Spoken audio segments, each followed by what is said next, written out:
Welcome back. No introductions. I'm really excited for everything I unveil this week. Let's begin.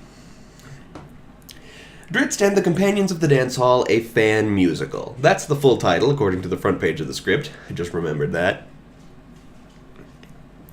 So, Act 1, Scene 4, we return to the five companions. Regis is leading the way, suggesting they search for information from the Wizards of Longsaddle. Yes, the university in Iris is also called Longsaddle. Kind of a running gag that every town in Some Sweet Kind of Vampire and Iris is named after a town in the Forgotten Realms. Which, you'd only notice, except you wouldn't notice, except I'm doing a Forgotten Realms project as well. So, anyway, it's a long way to Longsaddle, so Regis suggests they gather some supplies and horses from the nearby farmlands. The others aren't so sure that the local farmers will be so keen to just give stuff away, but Regis reminds them of his magical ruby pendant, which he uses to charm people into doing what he asks. The others don't think using the item is especially moral, but Regis promises that he'll persuade them. He takes the pendant in his hand, swings it over his head to hypnotize all four of them into providing a doo-wop harmony for him as he sings the show's fourth musical number. And as a special treat, I'm going to sing you the entire song. It goes a little something like this. My ruby friend, it's just so true. You help me get others to see my point of view. What would I do if I didn't have you, my ruby friend? My ruby friend, sparkle and shine. Keep me out of trouble, we're gonna be just fine. I am so glad that you are mine, my ruby friend. People desire to help out those in need. Deep in their hearts, they want a hungry guest to feed, so I act out of kindness, not greed, my ruby friend. Alright, let's make this number visually interesting, shall we? There we go, some dancing girls and farmers? Yeah, sure, why not? So my ruby friend, tell me what you see. Get me a room, or a meal, or 2 or 3. I'm so lucky that you belong to me, my ruby friend. My ruby friend, you don't mean no harm. You really can't help it, you just turn on the charm. What can we do with you at the end of my arm, my ruby friend? You know I got twitchy fingers. Sometimes I run my mouth. And I show folks my ruby whenever things go south. Now you might say this kind of enchantment gets me into trouble. And it's true, 'cause something always bursts their bubble. But you forget that once they find me, and before things get bloody, I just whip out my ruby again, and they're my best buddy. So my ruby friend, do that thing you do. Those who look upon you will be my friends too. So nice of the Pasha to let me keep you, my ruby friend. Sparkle and shine, make all these suckers buy my bullshit line. I am so glad that you are mine, my ruby friend.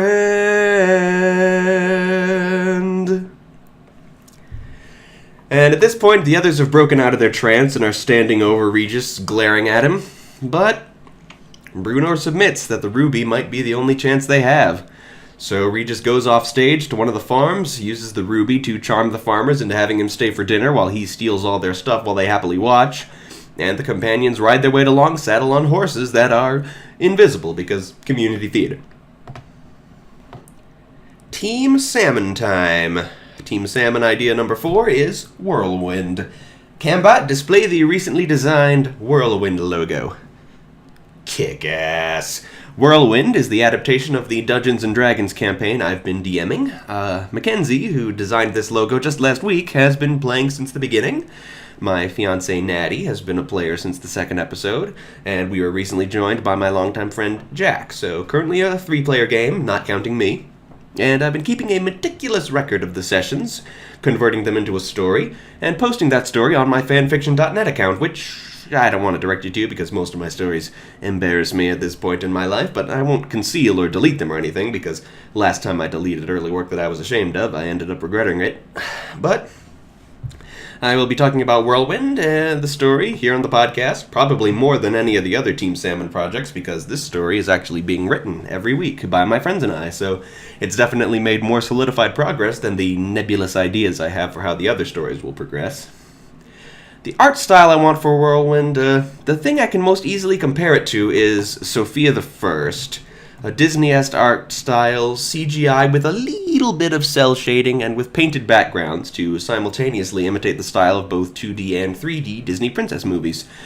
If Sophia the First had the kind of darkness, blood, and cheesecake you'd expect from a Dungeons & Dragons cartoon, that would be exactly the look I'd want for the series. Another good comparison would be Ruby, which is CGI that uses cell shading to imitate an anime look, so either like Sophia the First for adults or Ruby, but Disney instead of anime. Yeah. We open on a starry sky. The moon is huge and silvery blue and not full on this particular night because real moons aren't full all the time. And there's the stars, which come in many sizes and every color. We open in a slum in the corner of the city. The architectural motifs are part Greco-Roman, part modern-day Greece and Italy. And we come upon our main character, Anwin Masijor, a half-elf ranger. She's very elven in appearance, and elves in this art style have the faces and physiques of Disney princesses, while humans look more, well, human. She wears a metal-studded leather tunic that reveals some crazy cleavage, and wields a scimitar and a battle axe. She's greasy and dirty, and she's patrolling on the rooftops. And a man finds her, Simaj Ocklahim, a long-haired man with green-tinted glasses wearing a red suit with flame patterns, smoking a cigar. He seems to know Anwin, to have been looking for her for a long time. He remembers her parents, calling them the finest rangers he's ever met, and thinks it's sad that their daughter spends her time beating up back-alley thugs. He says he's putting a little team together and wants Anwin to be the first to join. Anwin doesn't like being judged for the life she has, but she takes Simaj's business card and considers his offer. Simaj leaves, and Anwin comes upon her neighbors and rivals. There's Atasha, a blonde high elf, and Rhea, a blue-skinned tiefling. These two, incidentally, were created by Zia and Arami for their first D&D campaign around 6 years ago. They're shaking down an old man who they just saved from a mugger, basically mugging him themselves now. Anwin keeps them occupied until the man has a chance to run away.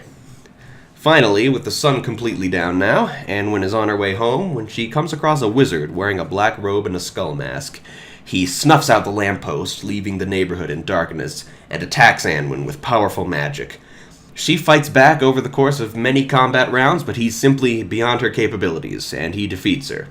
And she dies. And that's the entire first episode. It's quite short, just a brief introduction to a few characters, not really establishing much about the world where it takes place. Next 2 episodes are a bit longer, and the 4th episode onward ought to be a good 20-plus minutes like real TV episodes. Yay!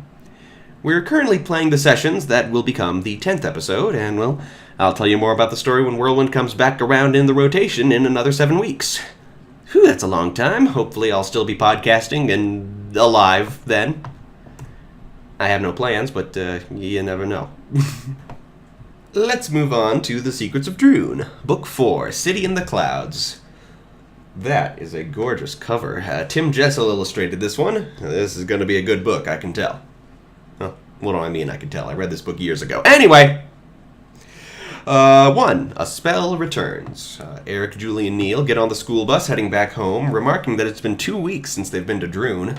Suddenly, Neil's shoes split open and his toes pop out. Only now, they're the toes of the beetle he turned into back in the previous book. He's slowly transforming back. The bus arrives back in their neighborhood and they hurry their butts to Droon, very worried that they haven't been called there by any dreams or magic. When they arrive in Droon, they find it's taking them to a big silver blimp sailing through Droon's skies. 2. The Silver Ship. Entering the airship and making their way through it, they realize the place is full of Nins, and that this is Spar's airship, and that they're heading for a valley to intercept Kia and steal millions of magic diamonds. Neil's continued transformation makes enough noise that Spar detects them. Spar makes a James Bond reference, which is pretty out of character, and has 3 Nins hurl them out into the sky. Suddenly, a fleet of tiny airships piloted by Lumpies appear and start shooting at Spar's ship. One such ship, containing Khan and Kia, takes the 3 kids aboard. 3. The Flying City of Ro. Neil shows Kia that he's turning back into a bug, and Kia brings them up to speed on what she's up to. She's on her way to Ro to find out where Queen Relna is. Ro is a city that flies invisibly all over Droon, but lands in Kalahar Valley one day a year to collect the diamonds that keep it invisible. Today is that day. They arrive in Kalahar Valley, watched over once again by the White Falcon, where the Nins await Ro's arrival, and sure enough, in comes the floating city, built on a huge earthen disc many miles across. They drill for diamonds with laser beams. It's awesome. They sneak past the Nins by finding a colony of wild groggles. Khan, it transpires, is a groggle whisperer, as in he whispers to groggles, and they do what he says. As Spar's fleet, consisting of the airship and the groggle riders, starts to ride for Ro, so too do our heroes. 4. Into the palace. The heroes ride their groggle to the tallest tower in Ro, home of the Guardians, said to be the wisest people in Droon. Khan separates from the kids to find King Zello, who landed in the city some time ago, and the kids head for the Guardians' home, the Tower of Memory. 5. The Guardians of Droon. The Guardians, Bodo and Vaza, are humanoid theropod dinosaurs dressed in green robes. They explain that in the Tower of Memory lives Quill, a magical feather pen, so basically a quill, who writes down everything that happens in Droon in an ancient language. Sometimes he writes so fast that he starts recording the future. Bodo and Vaza send the kids to the Tower of Memory to find mentions of their names, as well as those of Relna and Spar, to obtain the knowledge they need to solve their problems. Realizing Spar is battering down their door, the Guardians give Kia a spell that turns the 4 kids into Nins. 6. Working for Lord Spar. Spar enters the room, and the kids bluff that they defeated Zello and Galen. Spar, we find out, intends to use Ro's diamonds to create an invisible army. Ooh. As it turns out, the Nin spell doesn't last very long, so they flee while they're turning back into kids, and a bug. Julie and Neil go to spy on what Spar is doing with the Guardians, while we follow Eric and Kia to the Tower of Memory. 7. Written in stone. The Tower of Memory is a tall, round tower that constantly gets taller and taller, a new stone appearing for Quill to write on every time something happens. Kia finds a stone with both Relna and Spar's names on it, and writes down the symbols on that stone, figuring this must be what happened at Plud. Eric sees the first mention of his, Julie's, and Neil's names, and sees their names continuing to appear well into the future, a tapestry of their future deeds in Droon.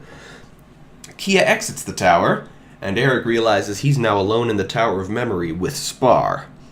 Spar reads one of the stones and sheds a single tear. Then he flies to the top of the tower to read Quill's most recent entry. He's greatly amused by what he reads and says a single word: ice. Then he realizes Eric is in the tower with him, and then he departs. 8. Neil and Company. Kia and Eric return to the Guardians, where Kia learns that, though Spar came very close to killing Queen Relna, Demether saved her by turning her into the White Falcon. Kia is delighted to learn that her mysterious, distant guardian has been her mother all this time, and hopes she can help her mother become human again. Julie and Neil return, reporting that Spar is loading the diamonds onto his airship. Bodo and Vaza use the information Eric collected to choose the right spell to cast on Neil to change him back, though they change him back into 2 Neils, which the Guardians assure them is a common, temporary side effect. Emerging out into a courtyard in Ro, the gang finally meet Kia's dad, King Zello, who is a massive, hairy Viking warrior who wields a club in each hand. Galen and Max finally make their appearance in this book, and they find that Ro is starting to fly and become invisible again. Galen and Zello go to fight Nins, while the kids run to Spar's ship. 9. Mountains of Diamonds!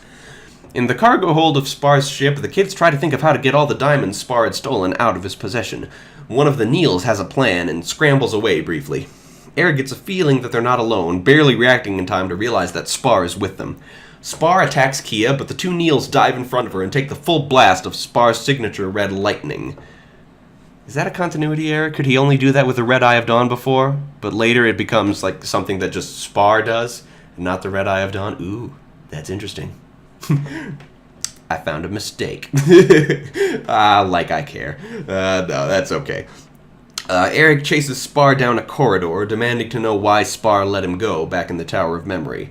Spar replies that he has read Quill's writings, and Eric is going to help him in the future. With that, Spar jumps out of the airship and flies away like a freaking bat or something. Spar's blast morphed the two Neils back into one Neil, and it turns out the one who momentarily took off rigged the airship to explode. 10. The Sorcerer's Power. As the airship starts to crash, one of the lumpy airships, containing Zello, Khan, Max, and Galen, flies by to pick the kids up. Spar's silver airship crashes into the mountainside, and Ro's lasers collect the diamonds from the crash. The city of Ro becomes invisible once more.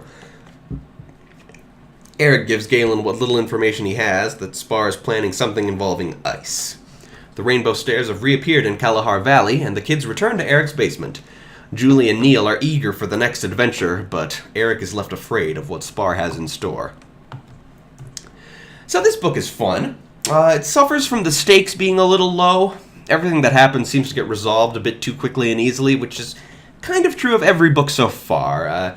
I guess when you're a kid reading the books, they don't seem quite so fast-paced because, reading takes longer when you're a kid, but all the same, in the medium of television, you definitely have to drag these books out in order to produce actual dramatic tension. On the other hand, this story is great because it introduces a new sense of scale to Droon, the grand scope of both the world itself and its vast future. Continuity becomes a stronger feature as well, with both a callback to the previous book in Neil's bug curse returning, and foreshadowing the next one in Spar's plans for Eric and ice. Adaptation. The city of Ro itself, well, why mess with what's already great? Just look at the cover of the book. We could just use that illustration as a matte painting. Spar's airship, I don't know. My biggest artistic weakness is that I am definitely not a set designer. Characters, wardrobes, props, I'm good at coming up with designs for all that, but locations trip me up. And really big vehicles are pretty much locations. Neil's transformation back into a bug ought to involve some interesting prosthetic makeup before he finally turns back into a puppet, or maybe he doesn't. In the illustrations he turns all the way back into a bug, but in the text I'm pretty sure he does not. We'll figure that out. The Guardians, Bodo and Vaza, I figured they would be portrayed very similarly to the dinosaurs from the TV show Dinosaurs, big rubber suit tyrannosauruses with remote-controlled faces. Only difference being maybe no whites in the eyes. I thought of who I'd cast in the roles before I reacquired the books, but once I did, I realized from reading that the Guardians are actually both male. I guess as a kid I'd assumed that they were a man and a woman. Easy to do. I mean, Bodo and Vaza, one name has all the masculine sounds and the other has all the feminine sounds, but okay, when I found out both of the Guardians were male, I decided to think outside the box when casting their voice actors. My fantasy cast for Bodo and Vaza respectively is, drumroll please, Peter Shukoff and Lloyd Alquist, better known as Nice Peter and Epic Lloyd, the creators of epic rap battles of history. Design-wise, I think the two should be identical, but for the fact that Bodo wears glasses. That's pretty much how it is in the illustrations. When the four kids are turned into Nins, I think we'd go with our usual Nin casting methods. Perhaps they'd keep the heroes' hairstyles so we can tell who's who. Just in shape. I wouldn't keep Neil and Kia blonde. Nins all have black hair. Well, they're bald in the books. They'd be black-haired in my adaptation. But I wouldn't want the kid actors to dub the voices. I think that's tacky. I think they should have Nin voices. The Tower of Memory... I suddenly have this idea of depicting it entirely through paintings rather than attempt any kind of physical set. As for Quill, he can be CGI. I think he's a mysterious enough entity that he can be that rare piece of Droon depicted through computer animation. Having two Neils is a great opportunity to play with split-screen technology a little bit. King Zello makes his first appearance in this book, though, as I said before, it might not be his first appearance in the TV adaptation. Maybe we'd see him defending Zorfendorf Castle in the first episode. But he should be played by Brad Garrett. Now he's a 6'8" kooky comedian who's both voice actor and celebrity. He'd perfectly fit the jovial, rough-and-tumble king and the overall atmosphere of Droon. We get a brief glimpse of the lizard-like citizenry of Ro, maybe some puppets, a matte painting, animation, whatever is easier and looks the most 80s-y. We might skip that part altogether. Row might end up looking empty, but for the Guardians. And final note, Julie has a ponytail in this book's illustrations, so let's have that hold true of the TV episodes as well. And finally, we come upon the segment about my Disney collection. Today, we watch the 2 Disney films released in 1941, the 4th and 5th items in my collection. One of them, of course, is the animated classic Dumbo, which gets its own installment in the Disney live-action remake franchise next year. Like I care. But before we watch the real Dumbo, we're going to watch The Reluctant Dragon, Disney's first live-action feature, and the first item in my collection I've never actually seen before. As I understand it, it's sort of a documentary about how a cartoon is made, followed by the cartoon. But that's really all I know about this fairly obscure feature. I don't know what the dragon is reluctant about. Aramy has not only never seen The Reluctant Dragon, but apparently has never seen Dumbo either, so looking forward to her notes.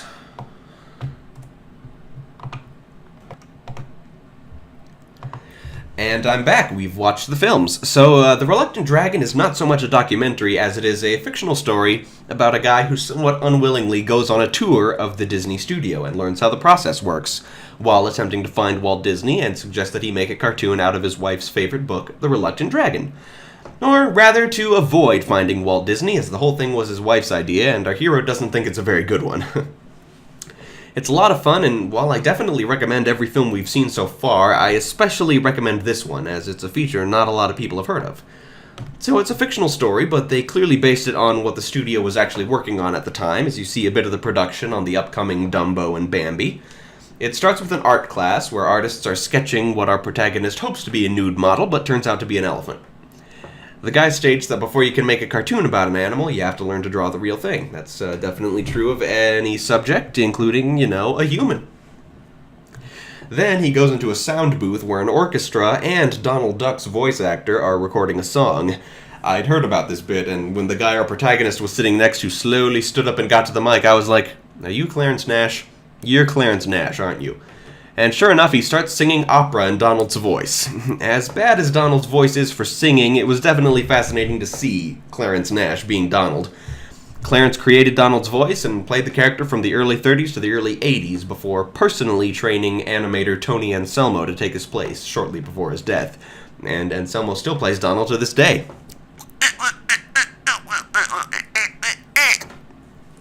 Kind of have the basic principle about, you create an air pocket in your cheek, but I can't figure out how to speak intelligibly while doing it. Yeah, can't do it. Only 2 people can in all of history. No. Well, other people can, but only 2 people have. Only 2 people have had the privilege. Then we go to the sound department, where we see a cartoon about Casey Jr., the train that would later make an appearance in Dumbo, and we see every single little step of how the sound effects for that cartoon were created. Foleying! Really fascinating stuff. That's what Foleying is, right? Sound effects? Am I getting that mixed up with something? Anyway. Then he goes on to the ink and paint department, which, for whatever reason, is made up entirely of women. I'd heard about that before, and I always wondered why that was. Apparently they found Minnie Mouse's original voice actress, Marcelite Garner, by auditioning the ink and paint department, but why was the ink and paint department all female? That seems so arbitrary. And there we saw that all the bold colors of Disney's characters really are just ink and paint on a clear cellophane sheet, or at least they were back then. That was damn impressive. In the same department, they showed how they make a sculpture, a physical clay sculpture of every character so the animators can draw them from any angle. That's also pretty dang cool. And then he moves on to the story department, the first stage in making any animated project. Before you can animate a single frame, you need to create the entire film in story reel format, because animation is very expensive. Yeah, you can't do any retakes. You need to make sure that every shot you animate is absolutely going to be in the final film, so you first create a story reel of the whole movie to make sure it all works and flows properly. And to demonstrate, they showed us the story reel of a cartoon called Baby Weems, and I dare not give away a single detail of it. You should see it for yourselves. It was a really good cartoon. I wonder if they ever made a finished version of it, or if it only existed in that story reel form. Then he finds himself in the animation department, where we watch a Goofy cartoon called How to Ride a Horse. I've always loved Goofy's how-to cartoons, both the old and the modern ones. They're really fun. And we saw one animator working in front of a mirror and studying his own facial expressions in order to get the character's expressions right. You know, an animator has to be a good actor in order to truly capture what the character is feeling. Arami really wanted to see Mr. Disney throughout this film. Every time a new man appeared on screen, she'd be like, "Is that Walt Disney?" He finally turns up near the end of the film, in the projection room, and sort of the punchline of the whole film is that he's already made a cartoon out of the reluctant dragon and is screening it right now. It's the story of a dragon who doesn't want to fight knights, as he's a dainty sort who prefers tea parties and poetry and playing the flute. But a boy convinces him that a dragon fighting a knight is what the people came to see, so he reluctantly steps up and stages a battle with a knight who is a fellow appreciator of the arts. This being the first Disney dragon, I now have to think about what dragons are like in the Keys and Kingdoms universe, and honestly, I think I'd keep them to what dragons are like in Dungeons & Dragons, you know, the kind of dragons role players expect to see. A primer for those who don't know. In D&D, there are many types of dragons, but they can be divided neatly into 3 categories. The first category is the chromatic dragons, who are nearly universally evil, though of course, as time goes on, it becomes less acceptable to say such things about a mortal being with free will.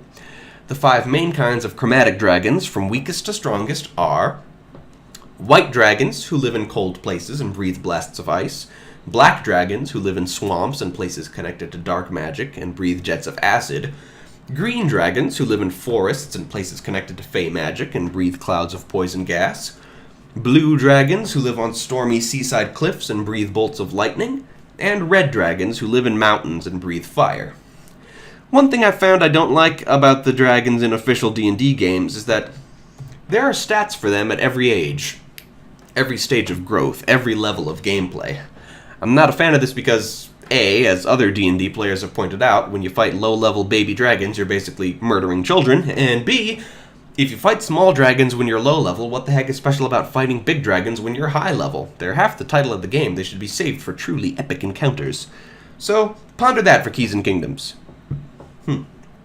Hey, maybe I should call it Keys Kingdoms, you know, the letter N with apostrophes before and after it.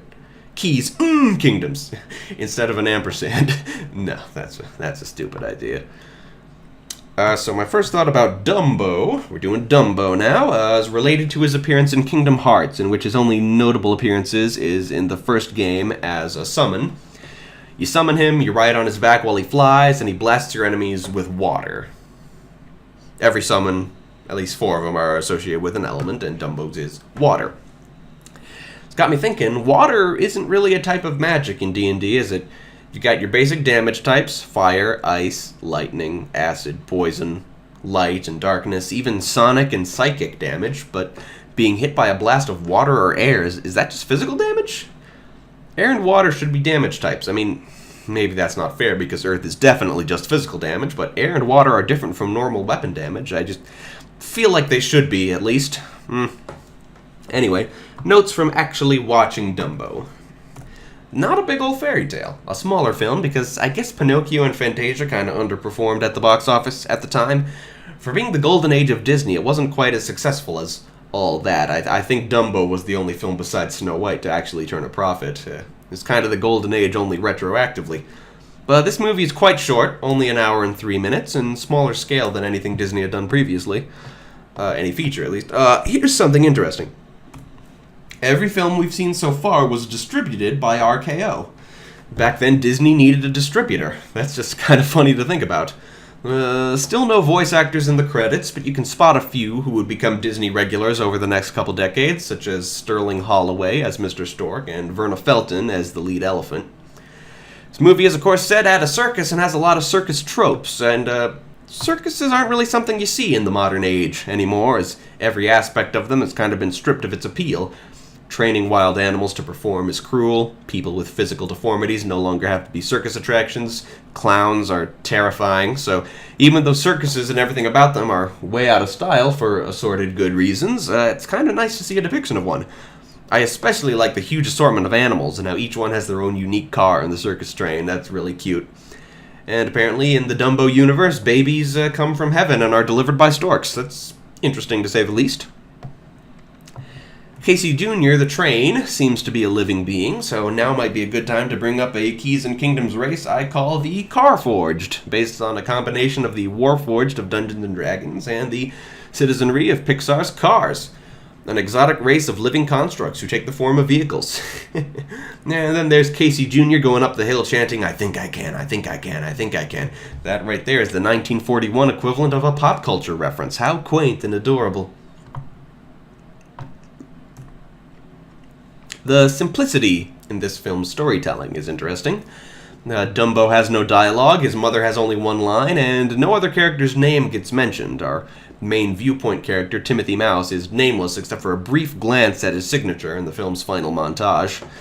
That's just kind of interesting, and I like the scene where the elephants are helping set up the circus tent. That's the kind of utility you'd see in a world where any animal can be tamed and trained. In real life, you can't really train an elephant per se, you can only break them, which is incredibly depressing, but we watch cartoons and play RPGs to get away from reality, so let's not dwell on elephant cruelty. So Dumbo, at least in the first 20 minutes of the film before it gets all depressing, is friggin' adorable. And, well, an elephant with massive ears which it can use to fly? We might have to create a Keys and Kingdoms creature based on that. Maybe? Nah. Yeah? Maybe? Nah. I'll figure it out. And then we meet our real main lead, Timothy Mouse, Disney's first Mishka. Unless Chip and Dale predate him, which they might, off the top of my head. I don't remember what year Chip and Dale debuted. The whole elephants are afraid of mice trope is employed here to good effect. People make fun of elephants for this alleged trait, but a lot of humans freak out about mice as well, you know. Maybe that could be a racial trait of Mishka's, a certain affinity for training pachyderms. Pachyderm is an outdated taxonomic term, but it persists a little bit, even at the Denver Zoo. The elephants, hippos, rhinos, and tapirs are all kept in the pachyderm section. In real life, rhinos and tapirs are odd-toed ungulates. Hippos are, I think, even-toed ungulates, but they might be their own thing.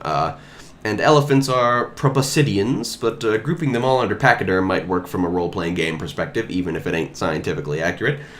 Of course, I probably care too much about proper taxonomy to ultimately do that. Now I'm at the part where Timothy influences the ringmaster by talking to him in his sleep. That could be a skill of some sort in the RPG. Like, there are suggestion spells in D&D, but what if someone who doesn't have magic could have the skill to do that to someone in their sleep? Timothy really is a great character. He's just a great companion for Dumbo. Their relationship is really cute and sweet. The baby mine sequence. What can I say? Sniffle, sniffle. But forget about that. Let's talk pink elephants! Best scene in the film, hands down. No point to it, but my god, the creativity and the trippy animation. So, we know one thing. Keys and Kingdoms need some drugs that make you trip. Apparently beer makes you trip in the Dumbo universe, and share your hallucinations with your buddy. And the pink elephants themselves, they need to be the basis of some sort of evil interdimensional entity, to be sure. All the trippy crap they do in the number needs to be demonic and terrifying, which, it really is.